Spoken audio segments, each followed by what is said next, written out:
Assalamualaikum warahmatullahi wabarakatuh. Bismillahirrahmanirrahim. Alhamdulillahirabbil alamin wa bihi nasta'inu ala umuri dunya waddin.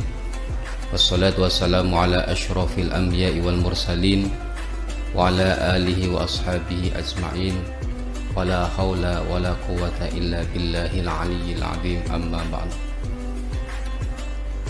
Ada yang kami hormati para alim ulama, para asatid dan asatidz yang tansah kula hormati, dan kula panjenengan tiraken fatwa lan nasihatipun para hadirin pemirsa Tekno yang dirahmati oleh Allah Subhanahu wa taala.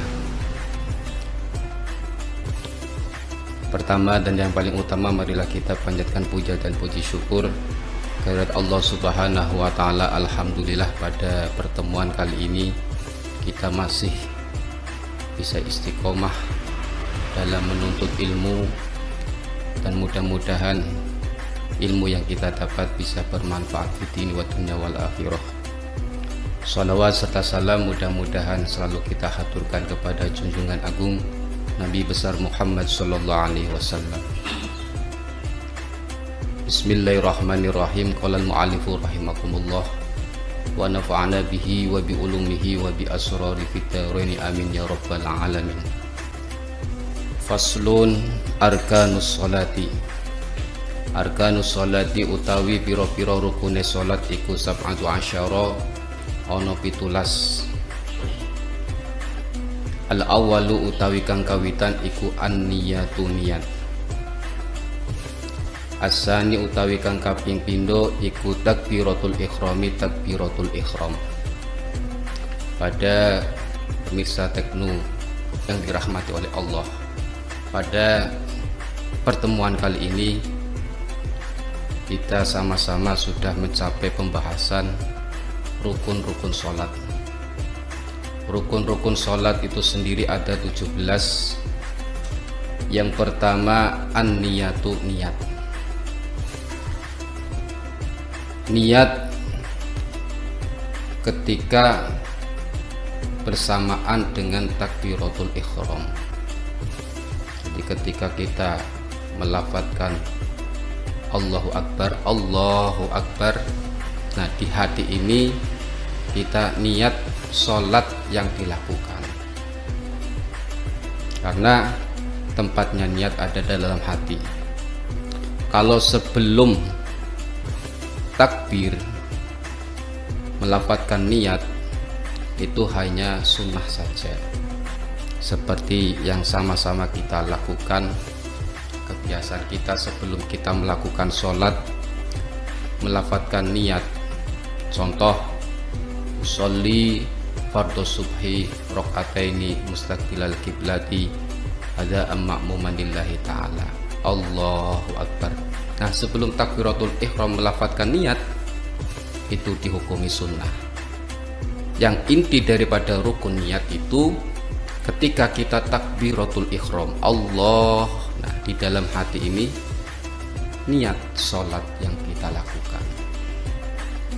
Rukun yang kedua adalah takbiratul ihram. Takbiratul ihram berarti melafadzkan Allahu Akbar. Tidak boleh kita mengganti dengan sifat lain, contohnya Allahul A'zam, itu tidak boleh. Harus menggunakan akbar, Allahu Akbar. Nah, rukun takbiratul ihram ini termasuk rukun qauli, yang mana ketentuannya ini harus suaranya minimal didengar oleh telinga kita sendiri, telinga yang normal dan dalam keadaan normal, atau keadaannya tersebut ini dalam keadaan yang tidak gaduh, tidak rame. Itu takbiratul ihram. As-salisu al-qiyamu alal qadiri fil fardi. Rukun yang ketiga adalah berdiri bagi yang mampu dalam sholat fardu. Kalau kita dalam melaksanakan sholat maktubah itu rukunnya salah satunya yang nomor 3 adalah harus dalam keadaan berdiri ketika dia itu mampu. Itu khusus pada sholat fardu. Adapun sholat sunnah ini tidak harus dalam keadaan berdiri. Kalau dalam sholat fardu berdirinya ini tidak mampu, maka dia itu boleh duduk dan seterusnya. Tidak ada rukhsah kalau benar-benar dia tidak mampu untuk berdiri. Tapi kalau mampu berdiri ya harus berdiri. Ar-rabi'u qira'atul Fatihati. Rukun yang keempat adalah membaca surat Fatihah. Menurut madhabina, madhab Imam Syafi'i, Bismillahirrahmanirrahim itu bagian daripada surat Fatihah. Berarti surat Fatihah itu ada 7 ayat meliputi bismillahnya. Dan dalam hal membaca Fatihah juga harus memenuhi ketentuan ilmu tajwidnya. Artinya dalam baca Fatihah itu tidak boleh kita mengurangi huruf ataupun menambah huruf, bahkan mengganti huruf yang ada dalam Fatihah. Contoh, kalau kita membaca alhamdulillah, haknya diganti dengan hak, tidak boleh. Alhamdulillah ya alhamdulillah, bukan alhamdulillah. Atau kita mengurangi atau menghilangkan tasdid yang ada dalam surat Fatihah, tidak boleh. Jadi intinya harus dalam baca Fatihah itu kita terus menjaga dari bacaannya, ketentuan dari ilmu tajwidnya. Terus dalam baca Fatihah juga harus suaranya ini minimal juga harus didengar oleh telinga kita sendiri. Tidak boleh kita membaca Fatihah karo gremeng dheweke sing maca ora krungu. Itu berarti belum memenuhi syarat dalam pembacaan surat Fatihah. Memacanya dengan hati surat Fatihah tidak boleh. Harus dilafazkan minimal suaranya ini terdengar oleh telinga kita sendiri dalam keadaan telinga ini normal. Kecuali kalau telinganya tuli itu pengecualian. Dan juga dalam keadaan yang normal, bukan dalam keadaan berdus. Umpamanya ketika sholat ada konvoy ya, pawe, sehingga bacaan Fatihahnya tidak terdengar, itu tidak masalah. Tapi kalau keadaannya normal, bacaan kita tidak terdengar oleh telinga kita sendiri, ini belum memenuhi syarat daripada membaca surat Fatihah. Yang kelima, al-khamisu ar-ruku'u, yakni ruku, membukukan badan sekiranya tangan kita sampai pada lutut kita, pada lutut. Yang keenam, at-tuma'ninatu fihi, tuma'ninah di dalam ruku. Tuma'ninah berarti berhenti setelah dia itu bergerak dalam setelah menjalankan rukun sebelum rukun tersebut. Contoh, dalam keadaan ruku, setelah gerakan dia itu sudah berdiri untuk membaca Fatihah, ruku, nah ini minimal biqadri qouli subhanallah, dengan mengira-ngira kadar membaca kalimat subhanallah. Di ora asal sawise ngadeg ruku langsung ngenyat. Nah ini tumakninah taruh mana? Harus ada ketenangan di situ. Jadi tenang setelah dia itu bergerak, itu dinamakan tumakninah, minimal kadar daripada membaca kalimat subhanallah. Itu tumakninah dalam rukuk. Terus yang ketujuh as-sabi'u al-i'tidal. I'tidal. Berarti dia itu naik untuk melakukan i'tidal setelah rukuk. Sami Allahu liman hamidah. Namanya. Juga yang ke-8 tumakninah dalam i'tidal. At-tasi'u as-sujudu marrataini.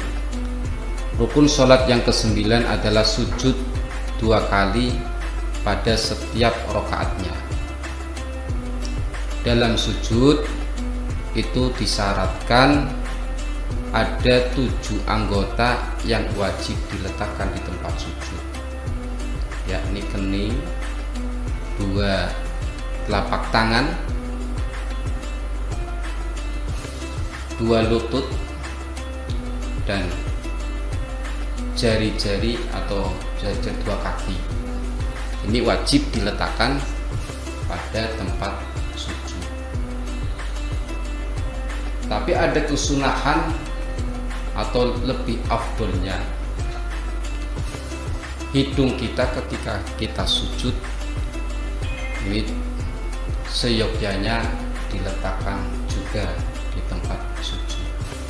Jadi pas kita sujud bukan hanya kening saja di muka yang diletakkan di tempat sujud, tapi hidung kita ini ikut diletakkan di tempat sujud. Itu yang lebih utama. Al-ashiru at-tuma'ninatu fihi. Rukun salat yang ke-10 adalah tumakninah dalam sujud. Di waya sujud ya harus tenang, ya aja kesusu ya. Tenang biqadri qouli subhanallah. Karena sujud adalah keadaan lebih dekatnya kita kepada Allah Ta'ala. Jadi menurut Kanjeng Nabi fa'asiru du'a, maka ketika kita sujud berbanyaklah doa di dalam sujud. Al-hadi asyara al-julusu bainas sajdatain. Yang ke-11 adalah duduk di antara 2 sujud. Ketika kita duduk di antara 2 sujud disunahkan baca doa Rabbi firli warhamni wasbudni warfa'ni warsukni wahdini wa'afini wa'fu'an. As-sani asyara at-tuma'ninatu fihi. Yang ke-12 adalah tumakninah dalam duduk.